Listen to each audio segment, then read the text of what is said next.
ஹல்லேலூயா.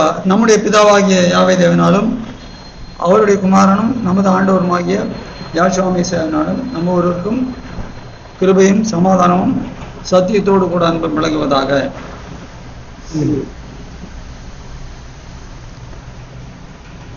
இந்த நாளிலே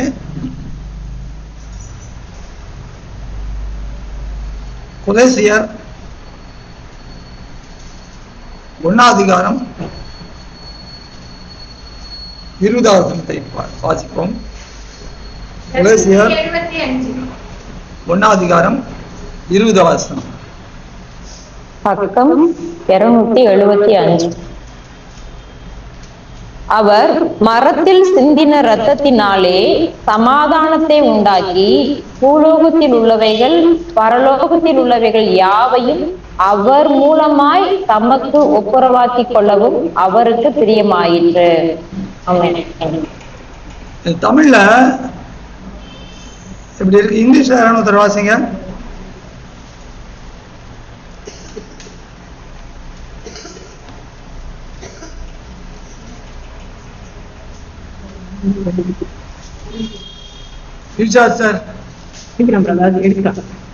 And through him to reconcile to himself all things, whether things on earth or things in heaven, by making peace through his blood shed on the tree. இங்கிலீஷ்லயும் அப்படிதான் இருக்கு. இங்க அவர் மரத்தில் சிந்தின ரத்தத்தினாலே சமாதானத்தை உண்டாக்கி இதெல்லாம் பூலோகத்தில் பர்வத்தெல்லாம் அவர் மூலமாய் தமக்கு ஒப்புரவாக்கிக் கொள்ளவும் அவருக்கு பிரியமாயிற்று. அவர் அவர் அவர்னு இருக்கு. நல்லா கூர்ந்து பார்க்கணும். இந்த அவர் யாரு? அப்படியா? தேவன் குமாரன். அவருக்கு பிரியமாயிற்று இருக்கு. தேவன் மூலமாய் ஆண்டவர் தமக்கு ஒப்புரவாக்கிக் கொள்ளவும் அவருக்கு பிரியமாயிற்று. யாருக்கு பிரியமாயிற்று? தேவனுக்கு பிரியமாயிற்று. இந்த தமக்கு ஒப்புரவாக்கிக் கொள்ளன்றது பிதாவாகிய தேவனுக்கு தான் அந்த ஒப்புரவாக்குதல். அவர்ன்றதெல்லாம் ஆண்டவராகிய அவருக்குன்றது காட்தான் பிரியமாயிற்று. தமக்கு ஒப்புரவாக்கிக் கொள்ள அவருக்கும் தமக்குன்றது பிதாவாகிய தேவன்.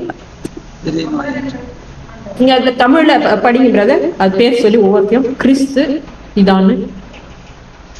ஆண்டவராகிய யாஷோவா மெசியா மரத்தில் சிந்தின ரத்தத்தினாலே சமாதானத்தை உண்டாக்கி பூலோகத்தில் உள்ளவர்கள் பரலோகத்தில் உள்ளவர்கள் யாவையும் ஆண்டவராகிய யாஷோவா மெசியா மூலமாய் பிதாவாகிய தேவன் தமக்கு ஒப்புரவாக்கிக் கொள்ள பிதாவாகிய தேவனுக்கு பிரியமாயிற்று.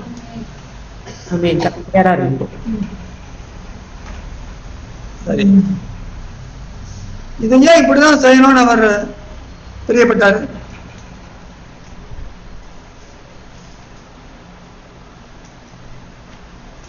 எது கேள்வி நபர்?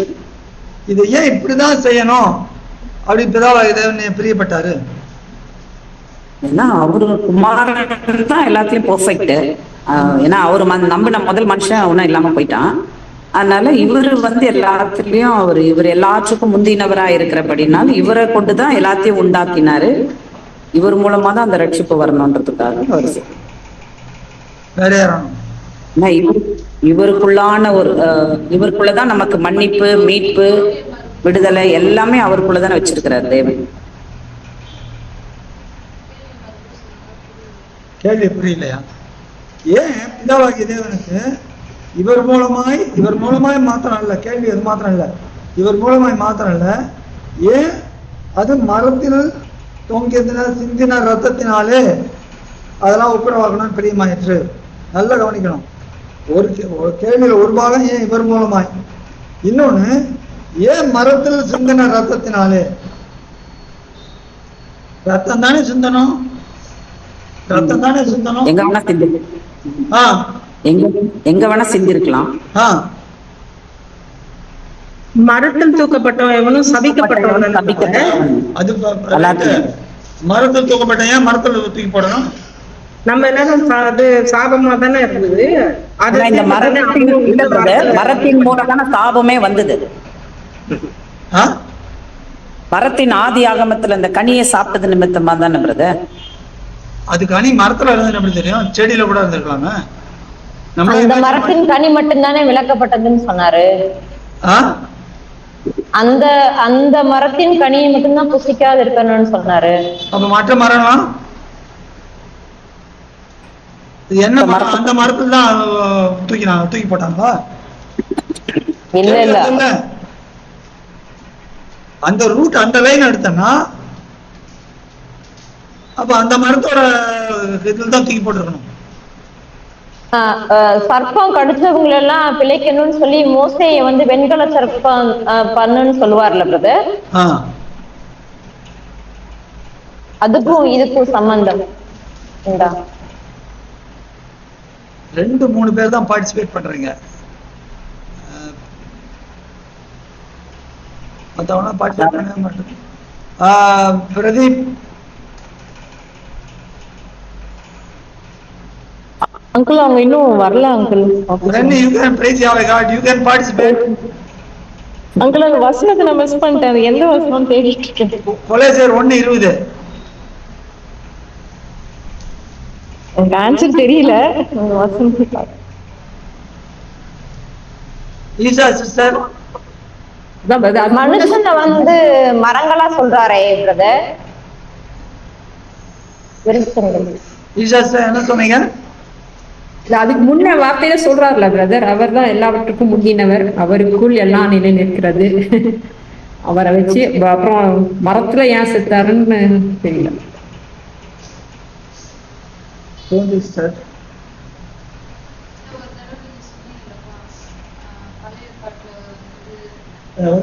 பழைய பாட்டுல ஒரு தடவை சொன்னீங்க, பாவம் செஞ்சவங்க அங்கோ பனிஷ்மெண்ட் வந்து அப்படிதான் பண்ணுவாங்க, சபிக்கப்பட்டு மரத்துல தூக்கி போடுவாங்க. சோ வந்து நம்மளோட பாவத்தெல்லாம் அதுக்காக அவர் அப்படி பண்ணாங்களா?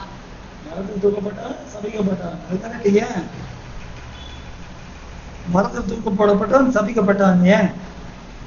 நம்ம தான் ஆக்சுவலா போகணும். ஏன்னா நம்ம தான் பாவம் பண்ணணும். நம்மளோட இது அவர் வாங்கிக்கிட்டது. ஏன்னா அப்போ வந்துட்டு மரத்துல தானே அவங்க அதுதான் கேட்கறேன். ஏன் மரம்? எப்படின்னா ஸ்கூல் லேட்டா, ஏன் லேட்டாலும் லேட்டா அந்த மாதிரி. ஏன் மரம்?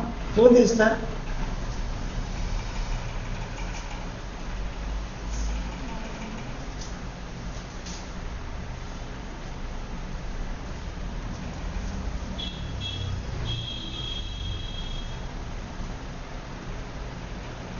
மரத்தினாலதான் பாப்பமே. அதுதான் மாறால கூட ஒரு கட்டையை எடுத்து அந்த மரத்தை போடு, தண்ணியில போடுன்றாரு இல்லையா?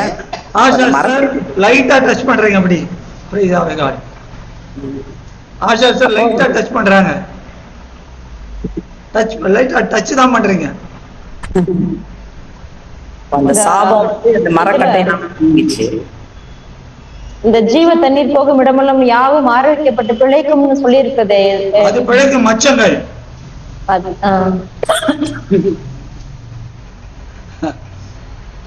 ஆச்சார் கொஞ்சம் அப்படியே தோண்டுங்க.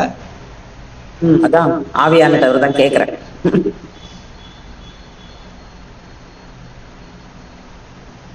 கொஞ்சம் அப்படியே ஒரு நிமிஷம் அப்படி. மற்றவன யாருமே பார்ட்டிசிபேட் பண்ண மாட்டேன்றீங்க. கொஞ்சம் அப்படி பண்ணாதான் நீங்க நல்ல இன்னும் நல்ல தோண்டதான் பாட ரோகம் மூட ரோகம் பாங்க. கொஞ்சம் உங்களுக்கு டைம்.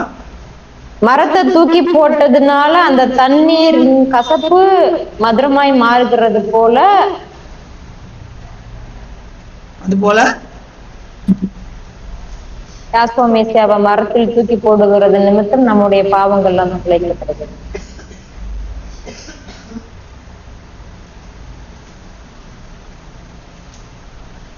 அது எங்க வருது? அந்த மாறாவின் அந்த தண்ணீர் தானே யாத்திரையாக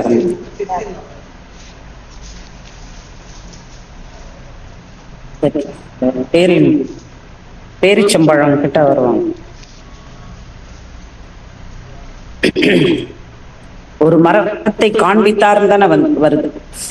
தேவன் ஒரு மரத்தை காண்பித்தார், அந்த மரக்கட்டை எடுத்து அதுல போட்டார். எங்க வருது இது? வேறடா யாத்திரை எடுங்க, பாஞ்சாதிகாரம் எடுங்க. 15:25 லாஸ்ட்ல 24வது பாருங்க.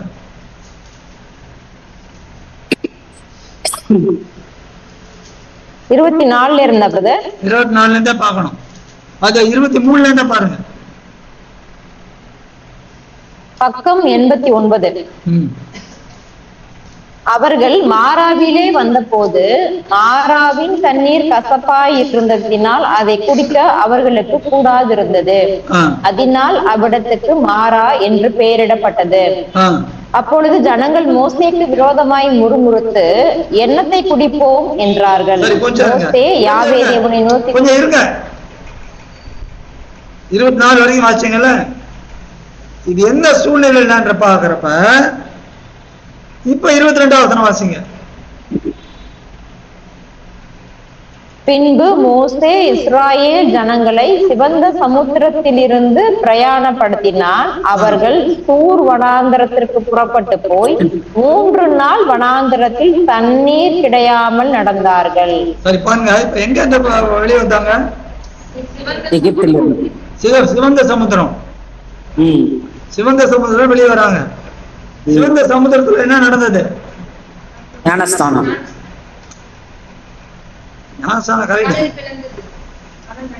அங்கே எகிப்தியர்கள் அழிந்து போனதை பார்த்தாங்க. நம்முடைய ஜனங்கள் காக்கப்பட்டார்கள், சத்துருக்கள் அழிந்தார்கள். சரி, இப்போ ஒரு அற்புதம் பார்த்திருக்கிறாங்க.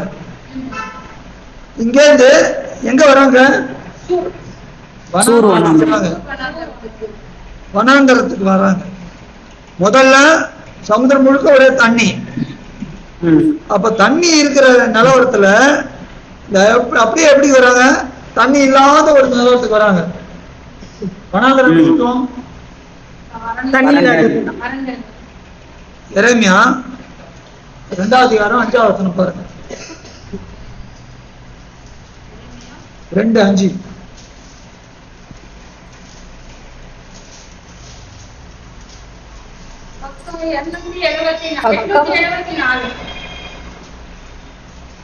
பக்கம் 874. எரேமியா 2:5.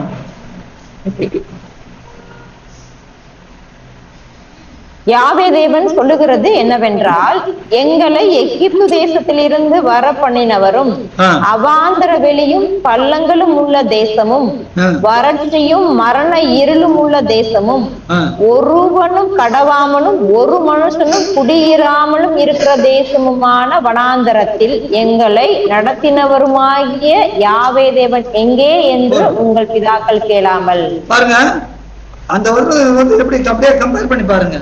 திரும்ப அதை நிறுத்தி வாசிங்க. எகிப்து தேசத்திலிருந்து வர பண்ணினவரும். எப்படி வர பண்ணினாரு? சிவந்த சமுத்திரத்தின் வழியாய். எகிப்து தேசத்துல எப்படி இருந்தது? எகிப்துல எப்படி இருந்தது? அடிமையா. இல்ல எகிப்துல எப்படி இருந்தது? எகிப்துல போஜனமும் கிடைச்சது, தண்ணியும் கிடைச்சது. ஏன்னா எகிப்து மற்ற இடத்துல பஞ்சாவரம் கூட எகிப்துல தானியம் உண்டு என்று எகிப்து இந்த தானியத்தை நிறைய வச்சிருந்தாங்க. இப்ப எகிப்துல இவங்களுக்கு போஜனமும் கிடைத்தது, தண்ணீரும் கிடைத்தது. அங்கிருந்து எங்க கொண்டாடுறார் தேவன்? முதல்ல ஒரு தண்ணீர் சமுத்திரம், ஒரு சமுத்திரம் தண்ணீர் வழியாக நடக்க வைக்கிறாரு. நடக்க வச்சுட்டு முதல்ல எப்படி எல்லாம் போஜனமும் கிடைச்சது, நீரும் கிடைச்சது எகிப்துல. அங்கேருந்து எங்க கொண்டாடுறாரு? சிவந்த சமுத்திரம் தண்ணீர் நிலவரத்துக்கு கொண்டு வர்றாரு. கொண்டு வந்து எகிப்துல ரெண்டு சூழ்நிலையை காப்பாத்தினாரு. இங்க தண்ணீர் மாத்திரம் இருக்கிற இந்த சூழ்நிலையை காப்பாத்துறாரு. எங்க கொண்டு போறாரு? அவாந்தர வெளியும். அந்த வனாந்தரத்தை பத்தி எப்படி சொல்றது? எரேமியால அவாந்தர வெளியும். அவாந்தர வெளியும். அவாந்தர வெளினா என்னது? பட் அந்த ரொம்ப ஒண்ணுமே இல்லாத வெறுமையா இருக்குது. உண்மை இல்லாம பாலைவனம். வறண்ட நிலம். பாலைவனம். பாலைவனம். பாலைவனம்னா எப்படி? ஒண்ணுமே இல்லாம வறட்சியான இடமா? இதுவரை வனாந்தரம். தமிழ் தமிழ் தமிழ் எப்படி படிச்சிருக்கீங்கன்னு தெரியும். இந்த தமிழ் அவாந்தரம்னா என்ன அர்த்தம்? வனாந்தரம். வனாந்தரமா? அப்ப அவாந்தர வெளியாக வனாந்தரம் இருக்க. தண்ணியே சுத்தமா இல்லாத அவாந்தரம் அவாந்தரம்னா என்ன? வறண்ட பூமி. ஈஸ்வர்ஸ் இங்கிலீஷ் வரைக்கும் பார்க்காத நிலமா? ஈஸ்வர்ஸ் இங்கிலீஷ்ல என்ன போட்டிருக்கேன்?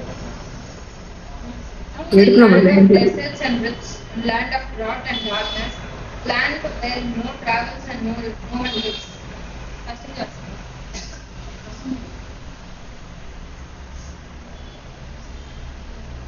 நிறுத்தி வாசிங்க அத. நான் படிக்கணுமா பிரதர்? வாசிங்க, தமிழ்ல வாசிங்க. எடுக்கல, நான் எடுக்கலாம். எகிப்திலிருந்து எங்களை நடத்தி வந்தவரும் அவாந்திர வெளியும் அவாந்திர வெளியும் பள்ளங்களும் உள்ள தேசமும். சரி, அவாந்தரத்துக்கு வரேன்.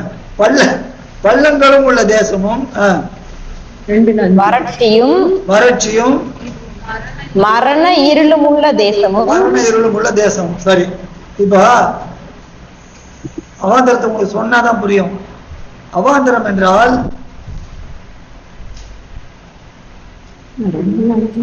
அவா பிளஸ் அந்தரம். அவன் என்ன? அவனா ஆவல் இல்ல பிரதர், காத்து. தெரியாது. வனாந்தரம் எப்படி இருக்கும்? திடீர்னு பூஜை காத்து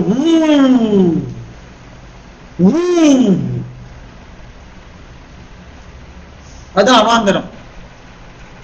அந்த ஊழையிடுற சத்தம் தெரியுமா? காத்தோட சத்தம் தெரியும். சைக்கிள் நல்லா வரும்போது சத்தம் வரும் பாருங்க. அங்க நிக்க முடியலன்னு நம்ம தூக்கி பிச்சு எடுத்துன்னு போயிடும்.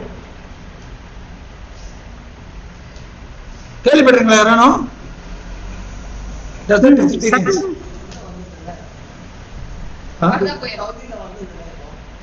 புயல் வரும்போது அந்த சத்தம், காத்தோட சத்தம் வரதா புயல் அடிச்சப்பவே அவாந்தரமும் பள்ளங்களும். இப்போ பயங்கர ஒரு ஃபெரோஷியஸ் இது, அதுல பள்ளம் வந்துன்னு வச்சுங்க, இப்படி இருக்கும்.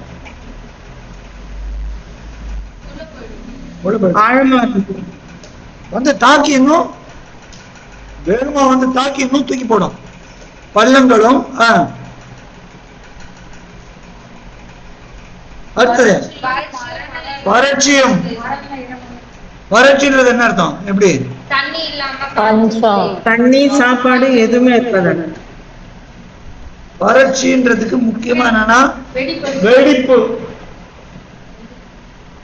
ரொம்ப முக்கியம். வறட்சிக்கு வெடிப்பு. Broken land.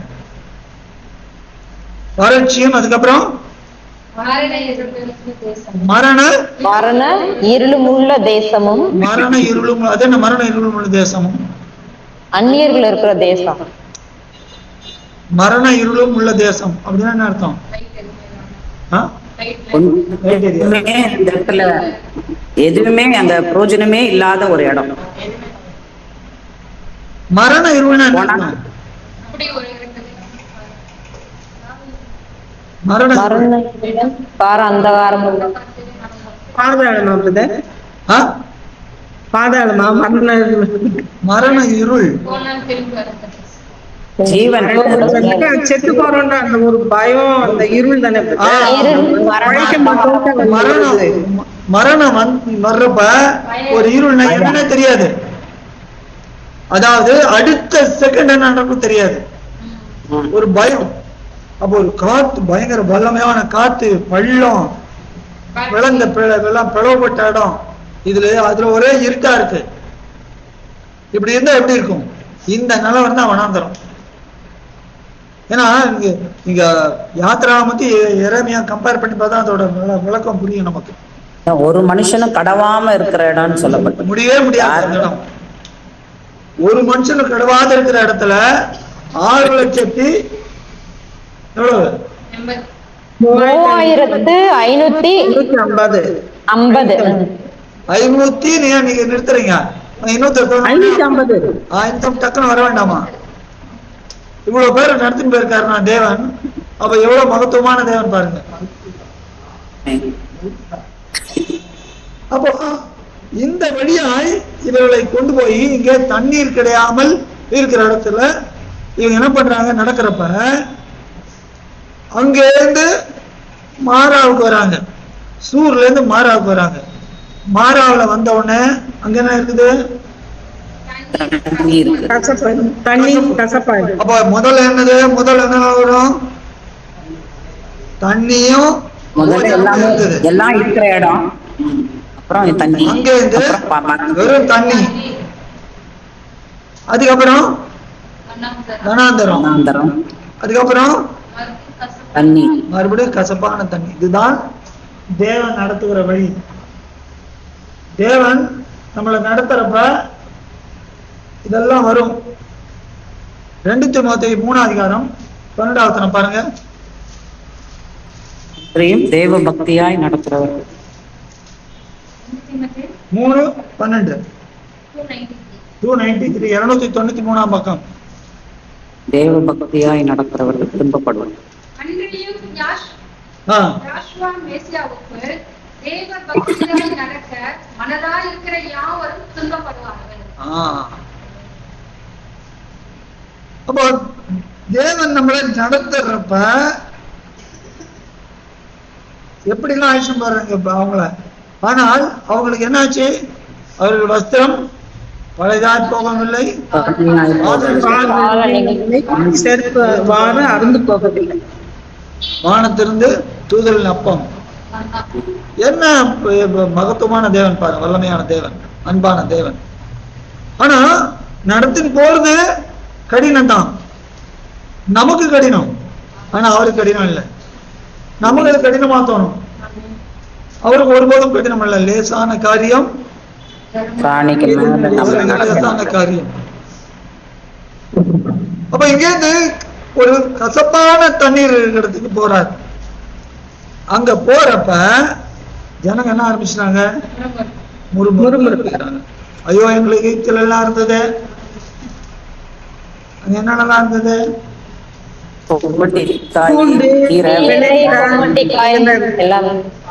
நம்ம கிச்சன்ல இருக்கிறதெல்லாம் இருக்கு அங்க.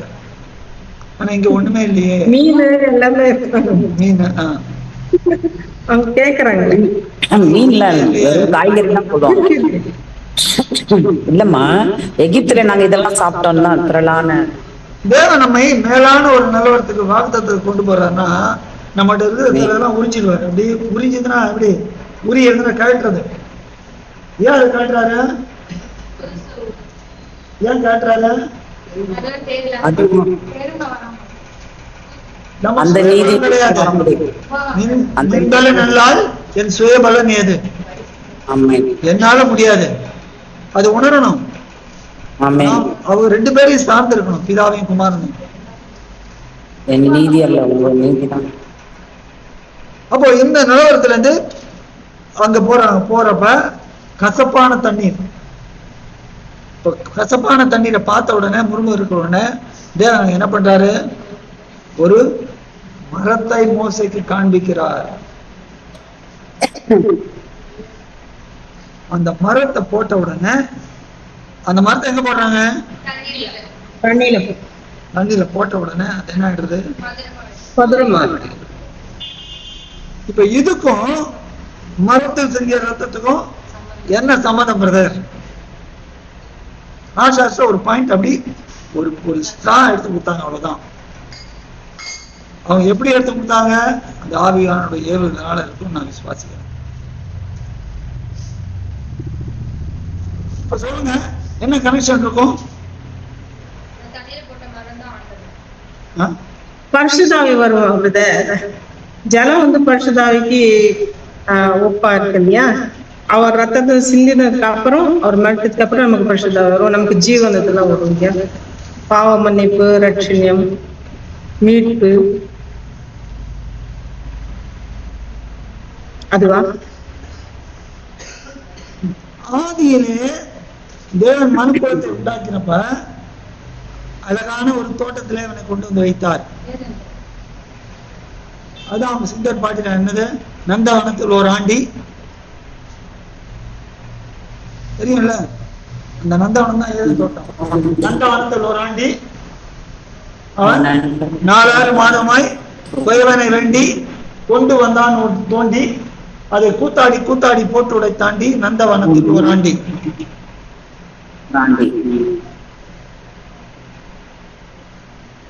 அழகான ஒரு நந்தவனத்திலே கொண்டு வந்து வைத்தார். அங்கே நந்தவனத்துல என்ன கிடைத்தது? எல்லாம் கிடைத்தது, எல்லாம் கிடைச்சது, எல்லாம் கொடுத்து வச்சிருந்தார். ஆனா அவன் என்ன பண்ணிட்டான்?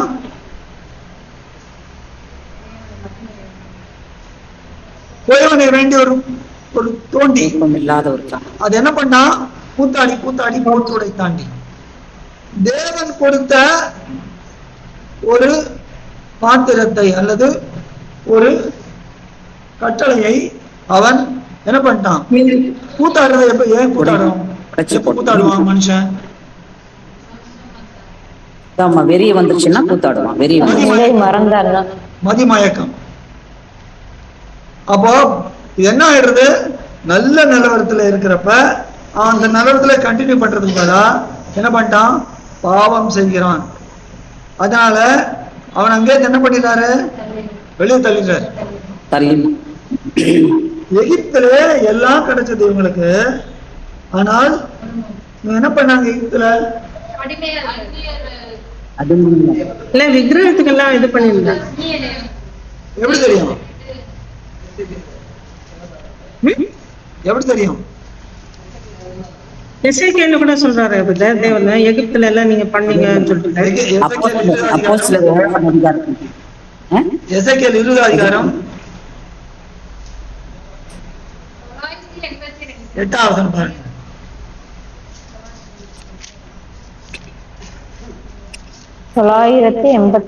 பக்கம். அவர்களோ என் சொல்லை கேட்க மனதில்லாமல் எனக்கு விரோதமாய் இரண்டகம் பண்ணினார்கள். அவரவர் தங்கள் கண்களால் நோக்கின அருவருப்புகளை தள்ளி போடாமலும் எகிப்தின் நரகலான விக்கிரகங்களை விடாமலும் இருந்தார்கள். ஆதலால் எகிப்து தேசத்தின் நடுவிலே என் கோபத்தை அவர்களிலே தீர்த்து கொள்ளும்படிக்கு என் உக்கிரத்தை அவர் மேல் ஊற்றுவேன் என்றேன். 23 அதிகாரம் 19 பாருங்க. பக்கம் 988.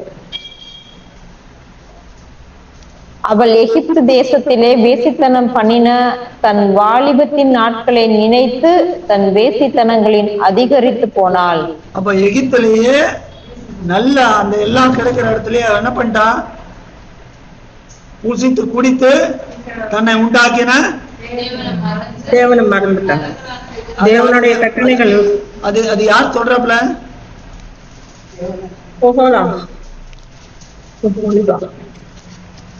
எடுங்க, உபாகம் எடுங்க, 32 அதிகாரம்.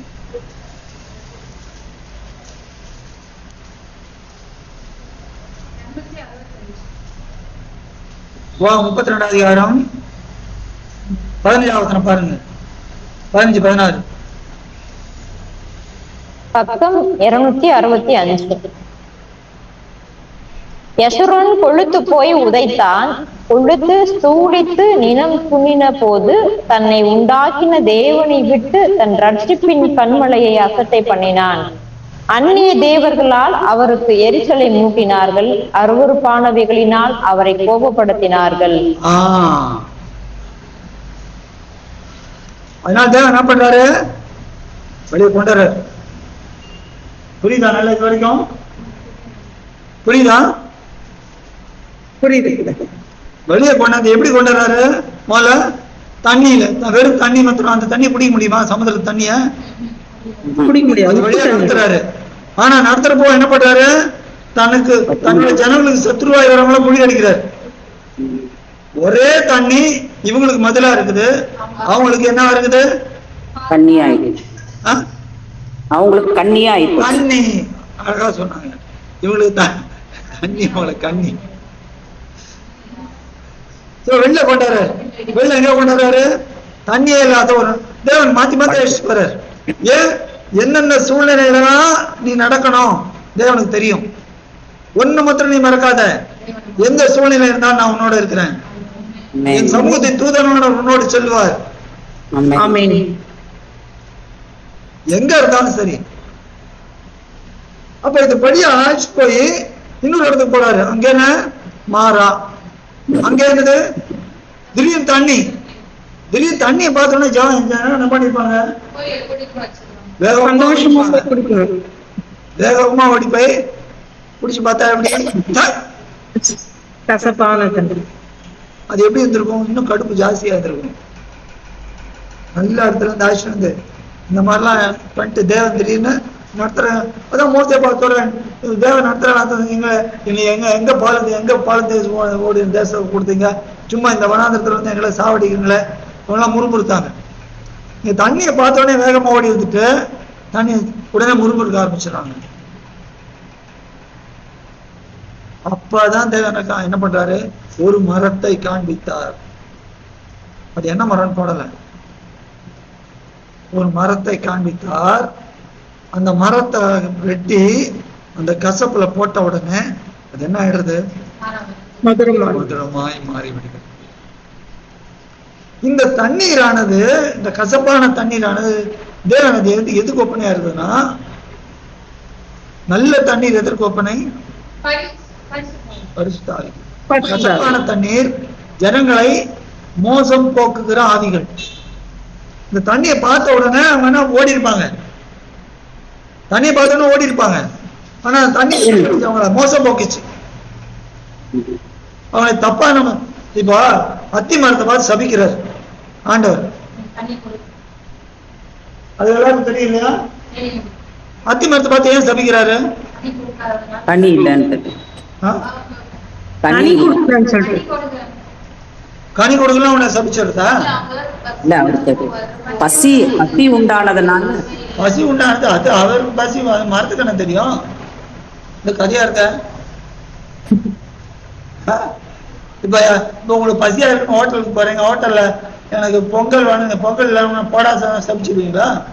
இல்லையே, அது ஹோட்டல்னா ஏதாவது இருக்கதானே செய்யணும். இல்லைன்னா அவனை ஹோட்டல்ல போய் எதுக்கு வச்சிருக்கிற? ஹோட்டல்னா ஏதாவது கொடுக்கணும் நீ. அப்போ மரான் இருக்கும் போது கனி கண்டிப்பா கொடுக்கணும் இல்லையா? கனி இல்லாதனாலதான். ஆனா பட் கனி கொடுக்காத காலம் தான் போட்டுக்கிறது. அது பாரு முக்கியமா. சொல்லுங்க. ஆல்ரெடி எக்ஸ்பிளைன் பண்ணிருக்கீங்க. அவங்க அதாவது தன் சொந்த ஜனங்கள்ட்ட இருந்து எதுவாவது அந்த ஆண்டவரோட எதிர்பார்ப்பு இருக்கும், அது இல்லாதது நிமித்தமா தான் அங்க சபிக்கிறாரு. அப்ப இஸ்ரவேலரை சபிச்சிடுறாரா? சபிக்கிறாரு மீன்ஸ் என்ன? அதான் திட்டுறாரே, திட்டிட்டு இருந்தாலும் எப்ராஹிமே உன்னை எப்படி அப்படிலாம் சொல்லுவேன்னு தான் மனதுதானே சொல்றாரு. அந்த மரம் பட்டு போயிடுச்சுன்றாரு. அப்போ உலர்ந்த எலும்புகள் எல்லாம் அங்க ஒரு எசேக்கியேல் 37 பாக்குறோம்ல, உலர்ந்த எலும்புகள் எல்லாம் சொல்லிட்டு. அப்ப அந்த மாதிரி பட்டு போனதெல்லாம் கூட ஆண்டவர் வந்ததுக்கு அப்புறம் எல்லாமே பரிசுத்த ஆவினால அதை உயிர்ப்பிக்கிறது இல்லையா? அத்திமரம் வந்து இஸ்ரேலுக்கு ஒப்பிடுகிறது இல்லையா? இமேஜினேஷன் பயங்கரமா போறது. அந்த பகுதியில் வாங்க. ஈசாயின் அடிமரத்திலிருந்து ஒரு துளிர் தோன்றும்.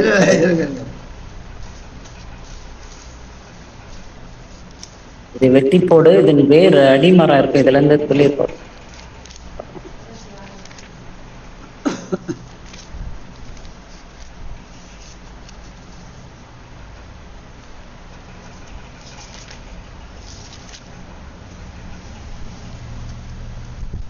எது எடுக்கிறீங்க பிரதர்?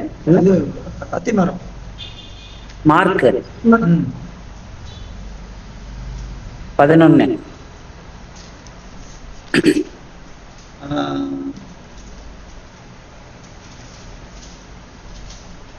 பன்னெண்டாவது பாருங்க. மார்க் 11:12 பாருங்க. பக்கம் 65. மறுநாளிலே அவர்கள் பெத்தானியாவிலிருந்து புறப்பட்டு வருகையில் அவருக்கு பசி உண்டாயிற்று. அப்பொழுது இலைகளுள்ள ஒரு அத்தி மரத்தை தூரத்திலே கண்டு அதில் ஏதாயினும் அகப்படுமோ என்று பார்க்க வந்தார். அத்திப்பழ காலமாய் இராதபடியால் அவர் அதனிடத்தில் வந்தபோது அதில் இலைகளை அல்லாமல் வேறொன்றையும் காணவில்லை. அப்பொழுது யாஸ்போமேசியா அதை பார்த்து, இது முதல் ஒரு காலம் ஒருவனும் முன்னிடத்தில் கனியை புசியாதிருக்க கடவன் என்றார். அதை அவருடைய சீஷர்கள் கேட்டார்கள். 19 பாருங்க.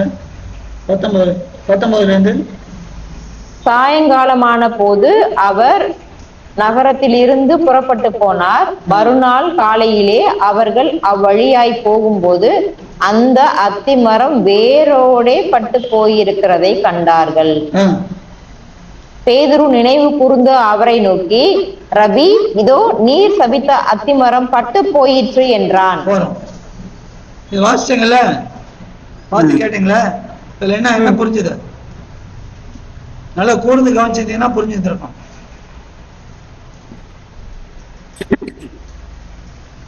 அது கனி தர காலம் இல்லைன்னு சொல்லிட்டாங்க.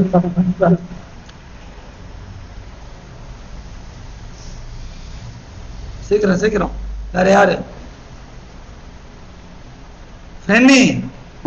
பேதுரு வந்து பட்டு போயிட்டு தான் சொன்னார். வேரோட பட்டு போயிருந்து நான் சொல்றேன்.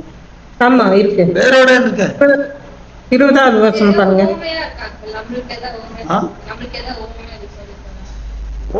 சம்பவம்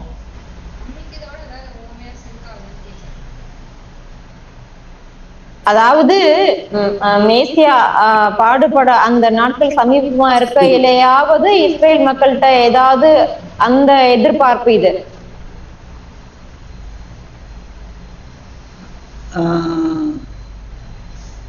13வது அது பதில் இருக்கு.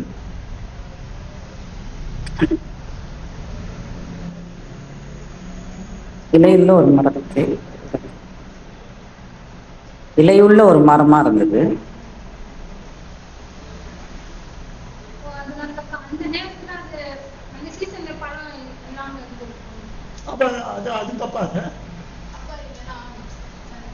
அப்ப இலை இருக்கக்கூடாதுல்ல.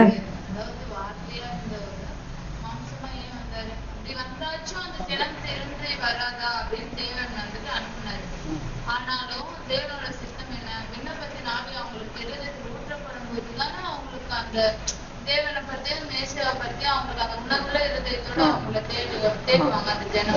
சோ அது இல்ல, கடினத்தோட இருக்காங்க. அதுதான் இதோட ஓமையா சொல்றாரு. எப்படி அந்த மரத்துல வந்து சீசன் இல்லாத கனி இல்ல, அந்த மாதிரி அவங்களுக்கு அந்த சீசன் கிடையாது, கனி கொடுக்காது. அந்த மாதிரி கனி கொடுக்குறது காலம் இல்லாததால அந்த வார்த்தை அவங்களுக்கு இருதயத்துல கிரியை செய்யல, இன்னும் கடினமாவே இருக்காங்க. அதனால சபிச்சிருவோமா? நிறுத்திதானே இருக்கிறாரு. யூதர்கள் காலத்தை நிறுத்திதான் இருக்கிறாரு. யூதர்களை சபிக்கல, அது தப்பு. அது அந்த மாதிரி சொல்றது. யூதர்களை சபிக்கல. வேற யாரு? ஒண்ணு இல்ல, நான் சொல்றேன், ரொம்ப டைம் வேஸ்ட் பண்ண வேணாம்.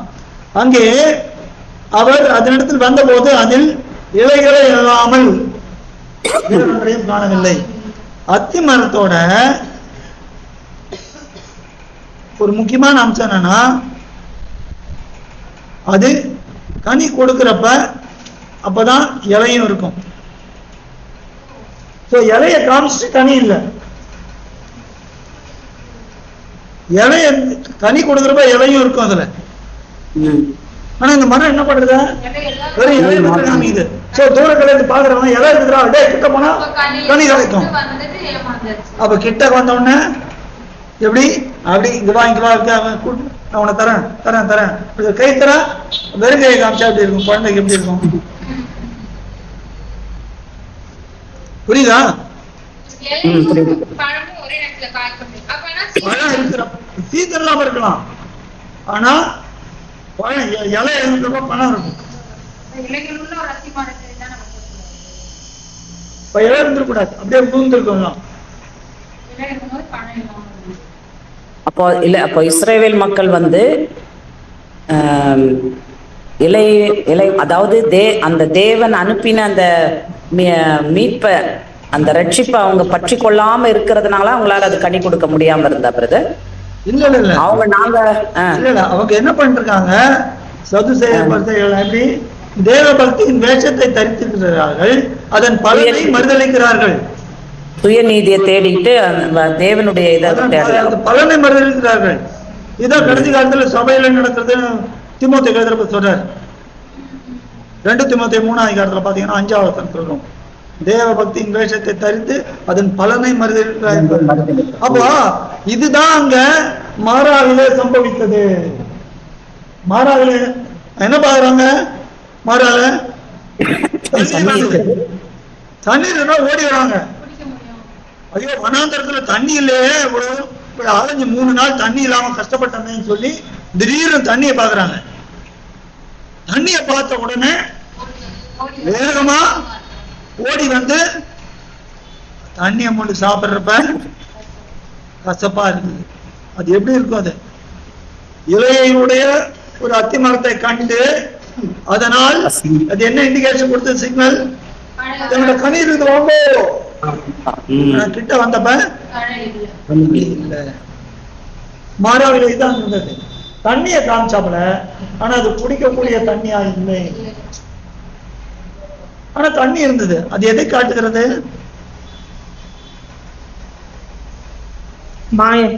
வஞ்சிக்கிற காரியம். நீ உலகத்தினுடைய பிசாசின் ஆவி. அதனால்தான் இவங்க அந்த தண்ணி, அந்த கசப்பான தண்ணி, அது எதுக்குன்னா ஏமாற்றுகிற வஞ்சிக்கிற ஆவிகள். அதை பார்த்துட்டு அவளா ஓடுறாங்க.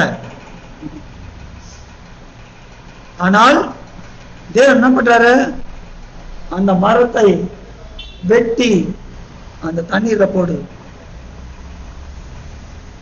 அது என்ன ஆகும், அப்போ அந்த தண்ணீர்ல மரத்தை போட்டப்ப என்ன போகிறது, அங்க இருக்கிற கசப்பு போகிறது. அந்த தண்ணீர் எதனால் கசப்பாயிட்டு, தண்ணீரே தப்பு கிடையாது, தண்ணீர் எதனால் கசப்பாயிட்டு, ஏதோ ஒரு காரியம் இங்க அந்த தண்ணீர்ல மூலக்கூறு ஏதோ தவறா இருக்கு. அந்த மூலக்கூரை சரி பண்ணுவதற்கு அந்த மரம் தேவைப்பட்டது. உடனே நம்ம தண்ணிய கசப்பான தண்ணிய வஞ்சிக்கிற ஆவின்னு சொல்லக்கூடாது. புரியுது. அது என்னத்தினால அப்படி ஆச்சுன்றது. தண்ணி நல்ல தண்ணீரா இருந்து அது இது போட்டாங்கன்னு வச்சுங்க, இப்போ பொட்டாசியம் பர்மனேட் போட்டாங்கன்னா தண்ணி என்ன ஆயிடும், ப்ளீச்சிங் பவுடர் போட்டாங்கன்னா அந்த இது வந்துடும். அதே போலத்தான் இந்த கசப்பை போக்குவதற்கு ஒரு மரம் தேவைப்பட்டது. தேவன் ஒரு மரத்தை கொடுக்கிறார், தேவனே காண்பிக்கிறார் அந்த மரத்தை. அந்த மரத்தை மோசை வெட்டி அங்க தண்ணீர்ல போட்டதுனால அது என்ன ஆகுது, மதுரமாய் மாறுகிறது. நம்முடைய ஜனங்களுக்கு அங்கே ஜீவன் தண்ணீர் குடித்து தாகத்தை சந்து கொள்கிறார்கள். அங்கே ஜீவன் அவர்களுக்கு கிடைக்கிறது. அதுக்கு பிறகுதான் அவங்க என்ன போறாங்க, ஏலினுக்கு வந்தார்கள். அங்கே 12 நீரூற்றுகளும் 70 பேரிச்ச மரங்களும் இருந்தது. என்ன கேள்வி,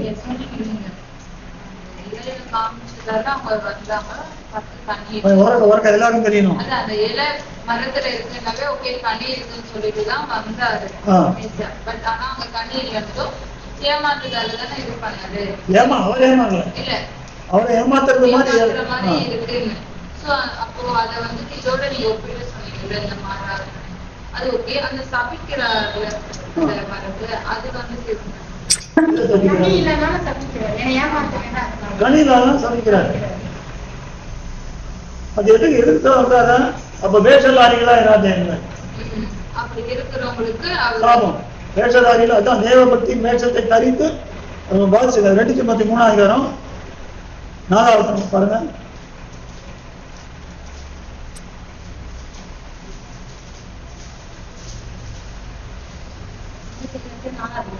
மூணாவது 1 வாசிங்க. 293 2 தீமோத்தேயு 3:1 மேலும் கடைசி நாட்களில் கொடிய காலங்கள் வரும் என்று அறிவாயாக. எப்படி எனில் மனுஷர்கள் தற்கிரியரும் பணக்கிரியரும் தீங்குக்காரரையும் தீங்குக்காரராயும் அகந்த உள்ளவர்களாயும் தூஷிக்கிறவர்களையும்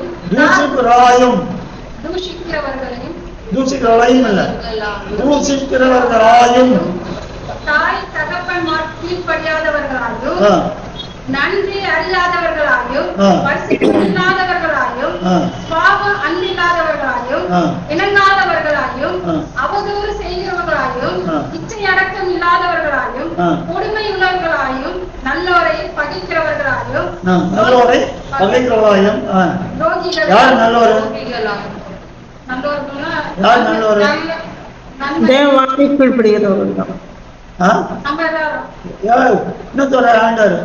என்ன என்ன நல்லா சொல்ற இதா ஒரு சொல்ற ஒருவரே நல்லவர் இல்லையா? அப்ப யார் நல்லவர்? தேவனத்தெல்லாம் நல்லவர். சரி, நீங்க என்ன போட்டுருக்குது? நல்லோரை பகைக்கிறவர்களாயும். அப்ப தேவப்பிள்ளைகளை தானே பகைக்கிறாங்க உலகத்தாரு. அவர் மூலமா நம்ம வசனத்தை சொல்றாங்க, அவங்க கேட்க மாட்டேங்கிறாங்க. சத்தியத்தை சொன்னதுன்னா சத்ருவானேன்னு சொல்லிட்டு வருது கலாத்தியில பாருங்க. அது கரெக்ட் விளக்கம் சொல்லுங்க. நல்லோரை பகைக்கிறவர்களாயும் யார் நல்லவர்? நல்லவர். தேவனுடைய வசனத்தை பெற்று தேவனாய் இருக்கிறீர்கள் என்று சொல்றாங்க. தேவனுடைய வசனத்தை பெற்றவர்கள் தேவனுடைய வசனத்தை பெற்றவர்கள் சும்மா அப்படி மண்பாடு பண்ணி சொல்றதல்ல, இல்ல அது கிடையாது. அது கை கொள்ளுறவர்கள். யோவான் 10வது அதிகாரம். அவதான் நல்லவர்கள்.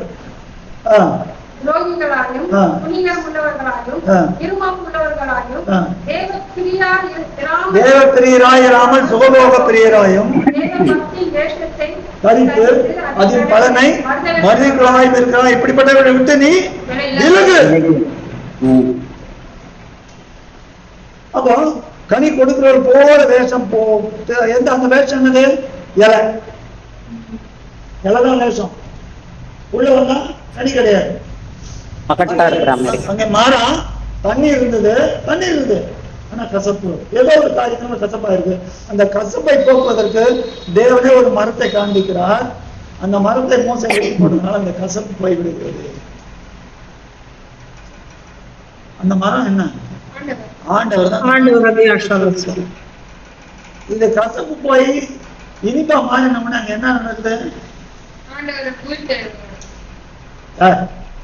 யாத்ராமத்துல எங்க உயிர்த்தாரு தண்ணீர் மதுரமாய் மாறுது. அங்க என்ன நடக்குது? 12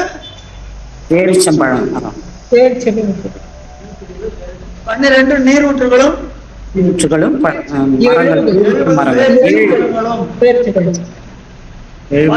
நீரூற்றுகள் எதை காண்பிக்கிறது? கோத்திரங்கள். Correct, very good. 12 கோத்திரங்கள், 12 சீஷர்கள். அது நீர் ஊற்றுன்னு சொல்றேன். எப்படி?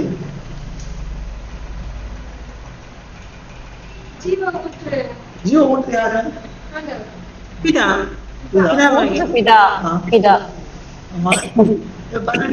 12 கோத்திரம் எப்படி? நீங்க 12 கோத்திரம் அது எப்படி? அது சொல்லிட்டீங்க, கரெக்டா சொல்லிட்டீங்க. ஆனா கோத்திரம் சொல்லணும். வெளிப்படுத்தல இல்ல அதான் அந்த யாக்கோப்புனுடைய 12 கோத்திரம் அதுதானே? பசங்க யாக்கோபுடைய பசங்க தான். இல்ல ஜீவ ஊற்று பிதா. அந்த இந்த 12 நீரூற்றுகள் கோத்திரம்ன்றாங்க. கரெக்ட். எப்படி அது? சீஷர்கள் வந்து புதிய ஏற்பாடுல. ஆமா.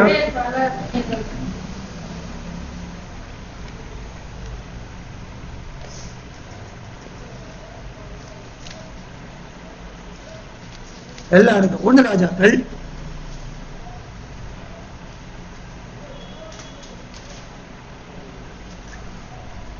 18 அதிகாரம் 31, 32.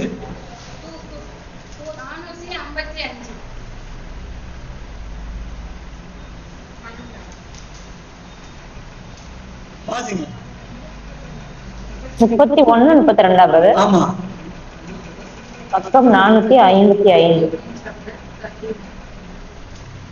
உனக்கு இஸ்ராயேல் என்னும் பெயர் இருப்பதாக என்று சொல்லி யாவே தேவனுடைய வார்த்தையை பெற்ற யாக்கோப்புடைய குமாரரால் உண்டான கோத்திரங்களுடைய இலக்கத்தின்படியே 12 கற்களை எடுத்து அந்த கற்களாலே யாவே தேவனுடைய நாமத்திற்கென்று ஒரு பலிபீடத்தை கட்டி பலிபீடத்தை சுற்றிலும் தானியம் அளக்கிற 2 படி விதை விதைக்கத்தக்க இடமான ஒரு வாய்க்காலை உண்டாக்கி 12 நீரூற்று நீரூற்று தேவன் அந்த நீரூற்றை பிரதிபலிக்கிற நீரூற்றிலிருந்து வந்த காரியத்தை பெற்றுக்கொண்ட ஜனங்கள் தான் 12 கோத்திரங்கள்.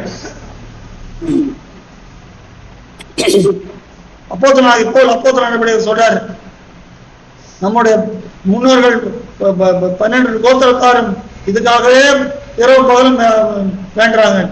அந்த நம்பிக்கை குறித்தே நான் இப்போது இந்த நியாயசங்கம். அப்போ அந்த 12 கோத்திரத்தாரும் தேவனுடைய மகத்துவங்களை பெற்றவர்கள். அதனால அங்க என்ன ஆகுது, மாறா மதுரமாய் மாறின பின்பு அங்கே 12 நீரூற்றுகளும் 70 பேரிச்ச மரங்களும். ஆனா அங்க ஆயிட்டாங்களா? இல்லையே. என்ன பிரதர் திருப்பி சொல்லுங்க. மாறா மதுரமாய் மாறிட்டு 12 பேர் நீரூற்றுகளும் 70 பேரிச்ச மரங்களும் வந்தது. ஏழுங்களா? இல்லைங்க. ஆனா இவங்க தேவ ஜனங்களா இருந்தாங்களா? இல்லையே. இல்லையே. இது வரப்போகிற ஒரு காரியத்துக்கு மேலோட்டமா இருக்குது. எப்படின்னா, ஆண்டவர் பூமியில வந்து என்ன பண்ணாரு, 12 அப்போஸ்தலர்களை ஏற்படுத்தினார். பிறகு 70 பேரை தெரிந்து கொண்டார். ஆமா, எடுங்க. அப்ப இந்த 70 பேர் தானியேல் அவர் 70 வாரையா? மோசே எடுத்தாரு. மத்தேயு 10 அதிகாரம் 2ஆம் வசனம் 1-2. 14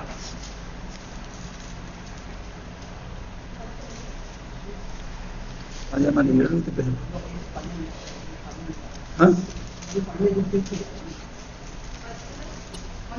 1-2 70 பேர் வரும். 6 லூக்கால வரும் பிரதர். 6ஆவது அதிகாரம்.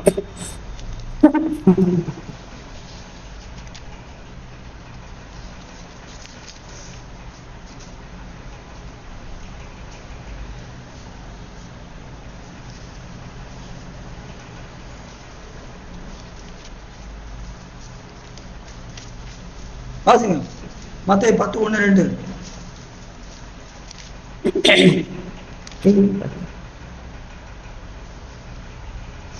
இன்னொருத்தர் லூக்கா 10 அதிகாரம் எடுத்து வச்சிருங்க. அப்பொழுது அவர் தம்முடைய 12 சீஷர்களையும் தம்மிடத்தில் வரவழைத்து அசுத்த ஆவிகளை துரத்தவும் சகல வியாதிகளையும் சகல நோய்களையும் நீக்கவும் அவர்களுக்கு அதிகாரம் கொடுத்தார். லூக்கா 10 அதிகாரம் 1ஆம் வசனம் பாருங்க. பக்கம் 95. இவைகளுக்கு பின்பு ஆண்டவர் வேறே 70 பேரை நியமித்து தாம் போகும் சகல பட்டணங்களுக்கும் இடங்களுக்கும் அவர்களை தமக்கு முன்னே 2 பேராக அனுப்பினார். சரி, இங்க அப்படியே கை வச்சுங்க எல்லாரும். என்ன ஆகும்? 11ஆம் அதிகாரம் 16ஆம் வசனம் பாருங்க.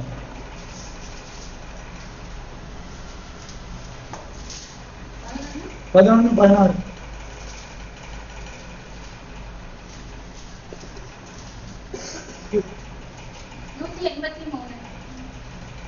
நூத்தி 183 பக்கம்.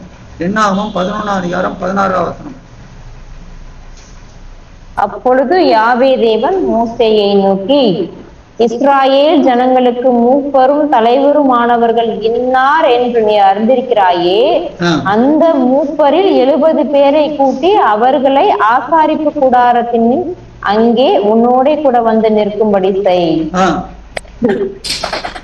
அப்பொழுது நான் இறங்கி வந்து அங்கே உன்னோடே பேசி, நீ ஒருவன் மாத்திரம் ஜனங்களின் பாரத்தை சுமக்காமல் உன்னோடே கூட அவர்களும் அதை சுமப்பதற்காக உன்மேல் இருக்கிற ஆவியை அவர்கள் மேலும் வைப்பேன். கரெக்ட் வச்சாரு.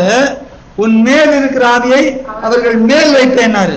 ஆனால் ஆண்டவர் வந்த பிறகு என்னாச்சு? உனக்குள் அந்த ஆவி இருக்கணும். உனக்கு மேல் இருந்த ஆவி காரியத்தை முடிச்சுட்டு போயிடும். ஆனா உனக்குள் இருக்கிற ஆவி அது எப்போ? ஆண்டவர் வந்த பிறகுதான். அதான் நீரோட்டமா சொன்னார். பழைய ஏற்பாட்டுல மோசே கொண்டு சொன்னாரு, 12 நீரூற்றுகளும் 70 பேரிச்ச மரங்களும் இருந்தது. ஆனால் 12 கோத்திரத்தாரும் 70 மூப்பர்களும் என்ன நிலவரத்துறாங்க? மேல் மேல் தங்குகிற ஆவி மேல் ஆவி மேலே தங்குகிற அனுபவத்தோட தான் அவங்களுக்கு காரியம். ஆனால் இதுக்கு மேல்நாட்டம் தான் வரப்போகிற நிறைவேறுதல் ஆண்டவரை கொண்டு பரிசுத்தாவி உங்களுக்குள்ளே வாசமா இருக்கிறார்.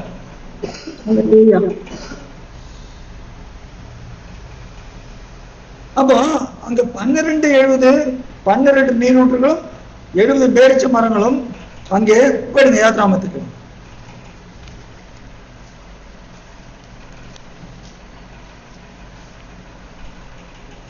அங்கே அது இருந்தாலும் அங்கே பூர்ணமாகவில்லை. ஏன்னா பழைய ஏற்பாட்டில அந்த மாறாவிலே மரம் வெட்டப்பட்டு போடப்பட்டதுனால தண்ணீர் மதுரமாய் மாறிற்று.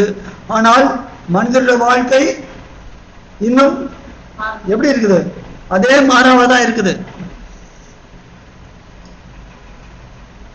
மனிதனுடைய வாழ்க்கை மாறாவா தான் இருக்குது. இந்த மாறாவை மதுரமாய் மாற்றும்படிக்கு வனாந்தரத்திலே ஒரு மரத்தை வைத்த தேவன் காண்பித்தார். ஆனால்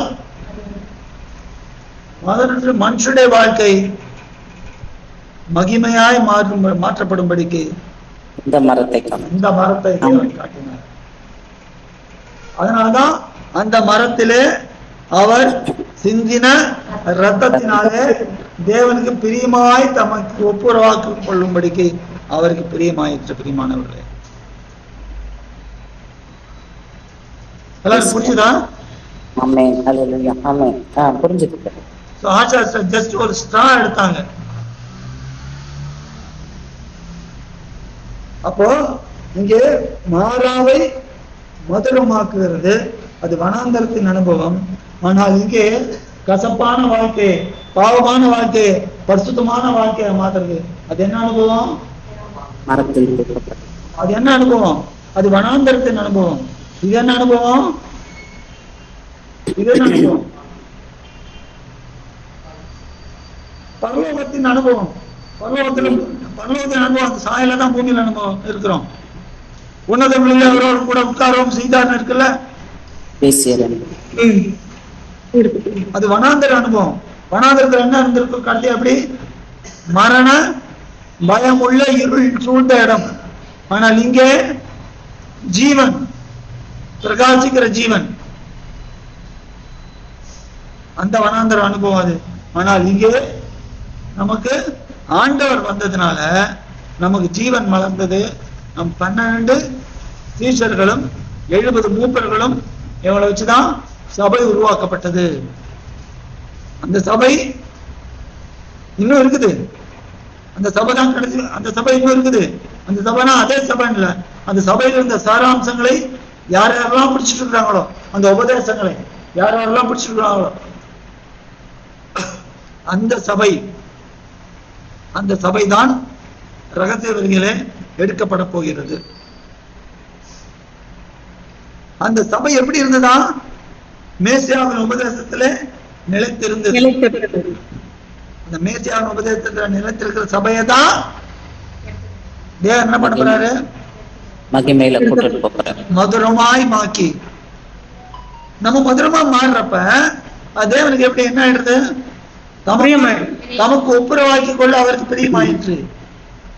எப்படி மாறாவிலே இருந்த அந்த கசப்பு போகணுமோ அதே போல அங்க மரம் தேவையா இருந்தது. அதே போல நம்முடைய வாழ்க்கையில பாவம் போக்குவதற்கு ரத்தம் சிந்தது இல்லாமல் பாவ மன்னிப்பில்லை என்று எபிரேயர் எழுதியிருக்கு. பழைய ஏற்பாட்டுல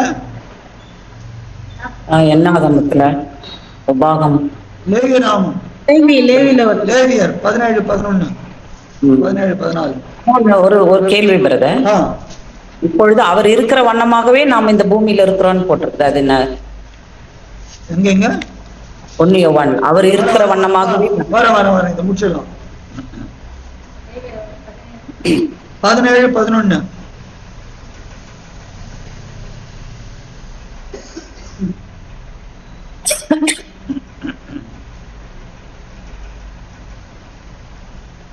அப்போ கசப்பான தண்ணீரை மதுரமாய் மாற்றுவதற்கு வனாந்தரத்தில் ஒரு மரம் காண்பிக்கப்பட்டது.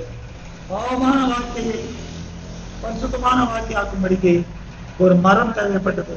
அந்த மரத்துலதான் என் பெருமான் ரத்தம் சிந்தினார். ஏன் ரத்தம் சிந்தினார்?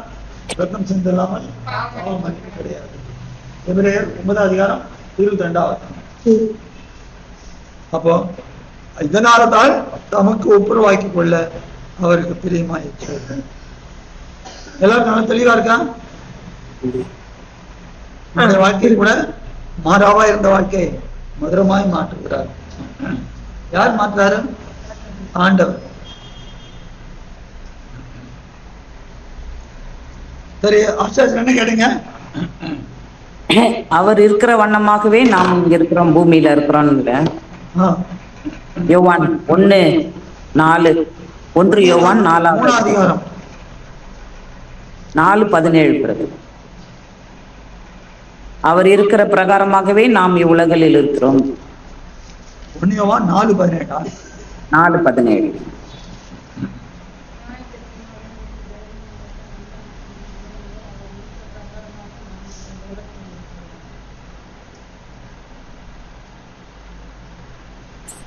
கொஞ்சம் படிச்சு சொல்லுங்க, நான் அதை வழக்க சொல்றேன், எல்லாரும் கேட்கட்டும். இரும்பல் வந்துட்டே இருக்கிறது. அவங்க படி சொல்லி யாரும் ஒருத்தர் படிங்க, அதை படிச்சுட்டு அவங்க கேட்ட கேள்வியை சொல்லுங்க.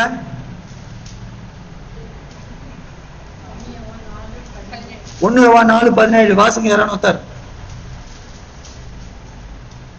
நியாயத்தீர்ப்பு நாளிலே நமக்கு தைரியம் உண்டாயிருக்கத்தக்கதாக அன்பு நம்மிடத்தில் பூரணப்படுகிறது. ஏனென்றால் அவர் இருக்கிற பிரகாரமாக நாமும் இவ்வுலகத்தில் இருக்கிறோம்.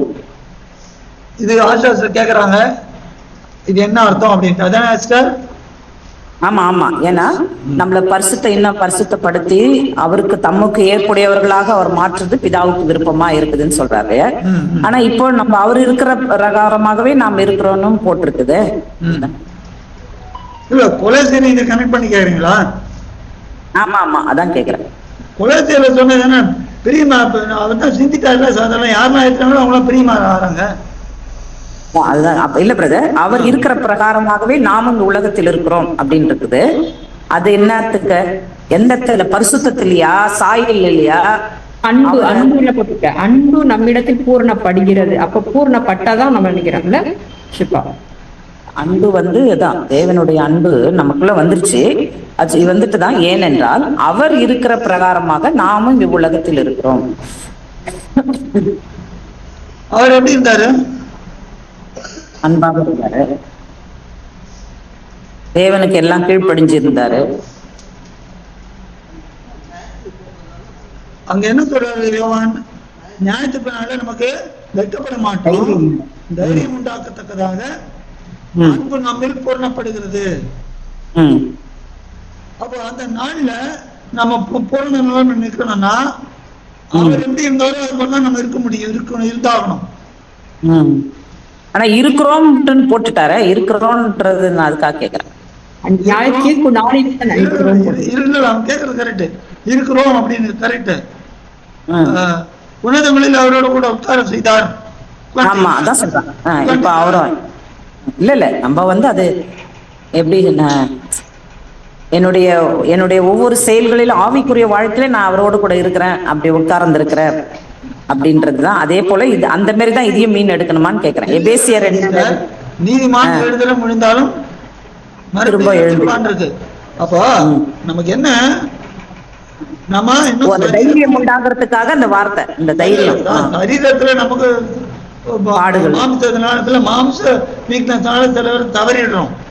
ஆமா. ஆனால் நாம் சரி செய்து கொள்ள வேண்டும். நமக்கு ஒரு இது இருக்கு. ஏன்னா நம்ம உலகத்துல இருக்கிற மாதிரி இல்லை. ஆகணும். இதான் 1 சொல்றார், நீங்கள் பாவம் செய்யாதபடி உங்களுக்கு எழுதுகிறேன். ஒருவன் பாவம் செய்தனால் நீதிபதியாகிற ஆண்டவராகிய இயேசு மெசியாவை நமக்காக இருக்கிறார். அப்போ நியாயத்திற்கு நாள்ல நமக்கு தைரியம் உண்டா இருக்கும்படிக்கு நம்ம எப்படி இருக்கணும்? அவர் இருக்கிற வண்ணமா இருக்கிறோம். நம்ம அந்த அபியாசப்படுத்தணும். அந்த தைரியம், அதாவது நம்ம தவறு பண்ணும் போது இந்த தைரியம் நமக்குள்ள இருக்கணும். இது நாம எப்படிப்பட்ட இருக்குது, அதனால அந்த தவறு பண்ணக்கூடாது. அவர் தப்பு பண்ணாம இருந்தாரு. அவர் வாயில் வஞ்சனை, அவர் பாவம் செய்யமில்லை, அவர் வாயில் வஞ்சனை காணப்படவும் இல்லை.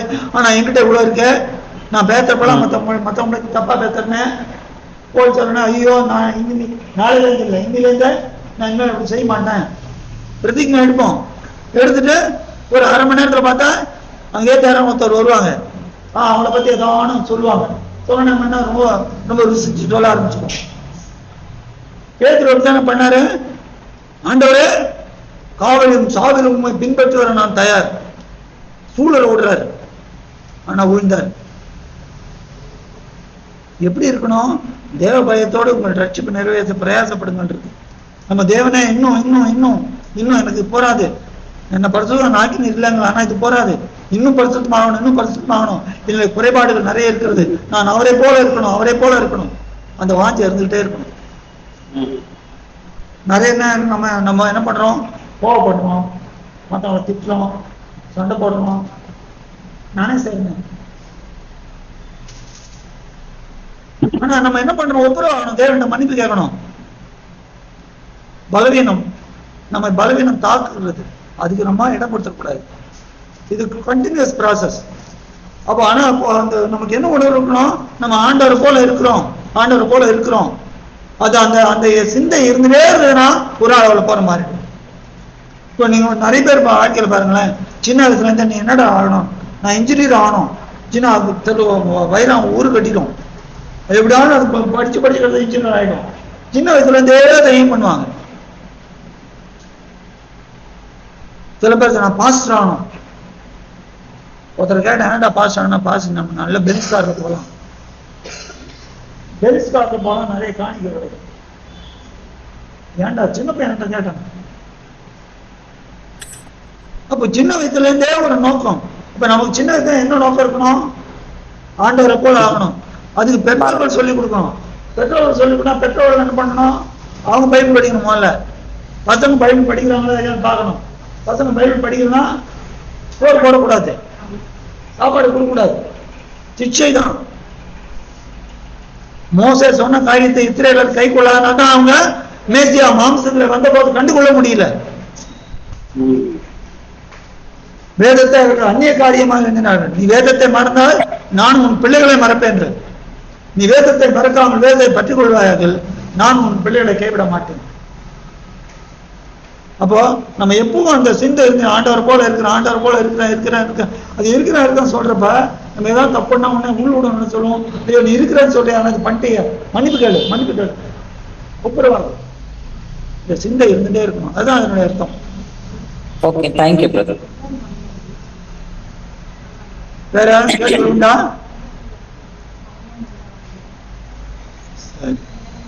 ஆண்டவர் தாமே நம்ம ஒவ்வொருவரையும் ஆசீர்வதிப்பாராக. ஆமென்.